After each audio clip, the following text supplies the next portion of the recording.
Okay, so next video is on the mechanism to maintain the integrity, that is how do we maintain the inguinal canal and prevent it from inguinal hernias and all, because it is quite a delicate or the least stable point where it is very much prone to hernias. Okay, so this is a site of potential weakness, so it is very much prone to hernia. Now there is flap valve mechanism, there is guarding of the inguinal rings, shutter mechanism, ball valve and slit valve. Flap valve, ball valve, slit valve, shutter mechanism and guarding of the inguinal rings. So flap valve mechanism, how it is that when the intra-abdominal pressure increases, like of course intra-abdominal pressure can increase during defecation and all, so the peritoneal contents can pass through this inguinal hernia because it is a site of potential weakness, but it does not occur. Or during pregnancy, inguinal hernias are also common, but usually umbilical hernia is more common during pregnancy. So intra-abdominal pressure has to increase to push the baby down. So mostly hernias occurs during pregnancy, when childbirth.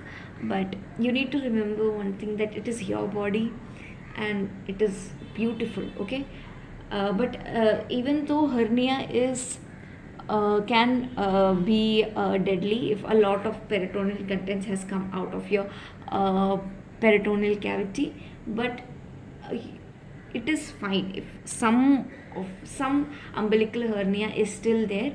You can remove it using by surgery.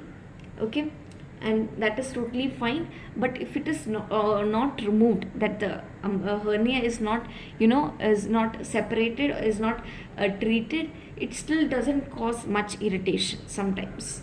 So people who have hernias due to childbirth and due to pregnancies, women, you guys are beautiful the way you are. Okay, so yeah, intra-abdominal pressure increases, then the muscles approximate as the flap. So they approximate as a flap, the muscles, they approximate as the flap, and then it prevents the hernia. Okay, now guarding of inguinal rings, the deep inguinal ring is completely guarded by the internal oblique muscle. The superficial is guarded by conjoint tendon. Okay, superficial is guarded by the conjoint tendon and the deep is guarded by the internal oblique muscle. Then comes the shutter mechanism. Now what happens, as you have learned the boundaries, you will learn the anterior wall is also internal oblique is forming the anterior wall, posterior wall, the conjoint tendon. Okay, conjoint tendon is formed by internal oblique and transverse abdominis muscle. So internal oblique muscle is forming the posterior wall also, and roof is also formed by the conjoint tendon. So most of the boundaries is formed by which muscle? Internal oblique muscle.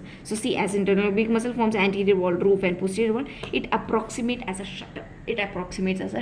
So that is shutter mechanism, flap valve mechanism and guarding of the inguinal rings. Now ball valve mechanism and slit valve mechanism is exactly like this flap valve mechanism. Okay, then comes inguinal triangle, which is also called as Hasselbalch's triangle. This is deep to the inguinal ring. Okay, usually there is two types of hernias, direct and indirect inguinal hernia. So the indirect inguinal hernia occurs through this deep inguinal ring, that is through this through deep inguinal ring. The direct inguinal hernia occurs when the hernia or the contents, they herniate from the Hasselbalch's triangle. Now the boundaries is that the medial side is formed by the lateral border of rectus abdominis muscle. So there is rectus abdominis muscle, the lateral border of rectus abdominis muscle. Laterally, it is the boundary is formed by inferior epigastric artery, and inferiorly it is related to the inguinal ligament, medial half of the inguinal ligament. So this is the